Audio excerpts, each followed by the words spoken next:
ನಾನಿವತ್ತು lemon grass ಹಾಗೂ ಕಾಮಕಸ್ತೂರಿ ಎಲೆಗಳನ್ನು ಉಪಯೋಗಿಸ್ಕೊಂಡು ಒಂದು ಡಿಟಾಕ್ಸಿಫಿಕೇಷನ್ ಮತ್ತು ವೆಯ್ಟ್ ಲಾಸ್ ಜ್ಯೂಸ್ ಮಾಡ್ತಾ ಇದ್ದೀನಿ. ಲೆಮನ್ ಗ್ರಾಸ್ ಮತ್ತು ಕಾಮಕಸ್ತೂರಿ ಎಲೆಗಳು ಎರಡೂ ಕೂಡ ದೇಹಕ್ಕೆ ತಂಪು ಕೊಡುತ್ತೆ. ಹಾಗೆ ಬೇಸಿಗೆ ಕಾಲದಲ್ಲಿ ಅತಿ ಹೆಚ್ಚಾಗಿ ಕಾಡುವಂತಹ ಯೂರಿನ್ ಇನ್ಫೆಕ್ಷನ್, ಚರ್ಮದ ಉರಿ, ಕಣ್ಣು ಬಿಸಿಯಾಗುವಿಕೆ, ಇದಕ್ಕೆಲ್ಲ ಈ ಜ್ಯೂಸ್ ತುಂಬ ಒಳ್ಳೆಯದು. ಈ ಎರಡು ಗಿಡಗಳನ್ನು ನಾವು ಮನೆಯಲ್ಲಿ ಪಾಟಲ್ಲಿ ಹಾಕಿ ಬೆಳೆಸ್ಕೋಬಹುದು. ಇಲ್ಲ ಅಂತ ಹೇಳಿದ್ರೆ ಆನ್ಲೈನಲ್ಲಿ ಡ್ರೈ ಲೀವ್ಸ್ ಕೂಡ ಸಿಗುತ್ತೆ. ಇದರೊಂದಿಗೆ ನಾನಿವತ್ತು ಮನೆಯಲ್ಲಿ ಸಿಗುವಂತಹ ಕೆಲವು ಮಸಾಲೆ ಪದಾರ್ಥಗಳನ್ನು ಹಾಕಿಬಿಟ್ಟು ಜ್ಯೂಸ್ ಮಾಡ್ತಾ ಇದ್ದೀನಿ. ಚಕ್ಕೆಯನ್ನು ಉಪಯೋಗಿಸ್ತಾ ಇದ್ದೀನಿ ನಾನು ಇಲ್ಲಿ. ಚಕ್ಕೆ ಉಪಯೋಗಿಸೋದ್ರಿಂದ ಅದರ ಅರೋಮಾಗೆ ಮನಸ್ಸು ಶಾಂತಿಗೊಳ್ಳುತ್ತೆ. ಹಾಗೆ ಅದು ತೂಕ ಕಡಿಮೆ ಮಾಡೋದಕ್ಕೆ ತುಂಬ ಒಳ್ಳೆಯದು. ಏಲಕ್ಕಿ ದೇಹದಲ್ಲಿ ಯಾವುದೇ ಇನ್ಫೆಕ್ಷನ್ ಹರಡದೇ ಇರೋ ಥರ ಕಾಪಾಡುತ್ತೆ.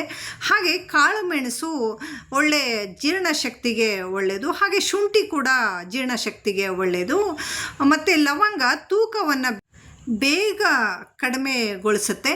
ಹಾಗೆ ಸೋಂಪು ತಿಂದ ಆಹಾರವನ್ನು ಜೀರ್ಣಗೊಳಿಸೋದಕ್ಕೆ ತುಂಬ ಒಳ್ಳೆಯದು.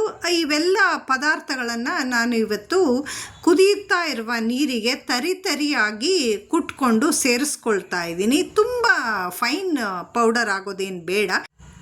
ಈ ಎಲ್ಲ ಪದಾರ್ಥಗಳನ್ನು ಒಂದರ ನಂತರ ಒಂದು ಹಾಕ್ಕೊಳ್ತಾ ಹೋಗ್ತಾ ಇದ್ದೀನಿ.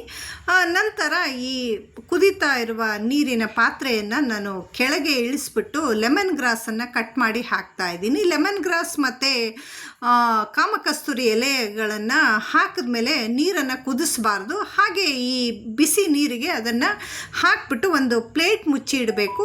ನಂತರ ಜ್ಯೂಸ್ ತಣ್ಣಗಾದ ನಂತರ ಅಥವಾ ಬೆಚ್ಚಗೆ ಇರುವಾಗ ಕೂಡ ನಾವು ಕುಡಿಬಹುದು. ನೋಡಿ, ಜ್ಯೂಸ್ ಎಷ್ಟು ಒಳ್ಳೆ ಬಣ್ಣದಿಂದ ಕೂಡಿದೆ. ಇದಕ್ಕೆ ಬೇಕು ಅಂತ ಅನಿಸಿದರೆ ಜೇನುತುಪ್ಪ ಕೂಡ ಸೇರಿಸ್ಕೊಂಡು ಕುಡಿಬಹುದು.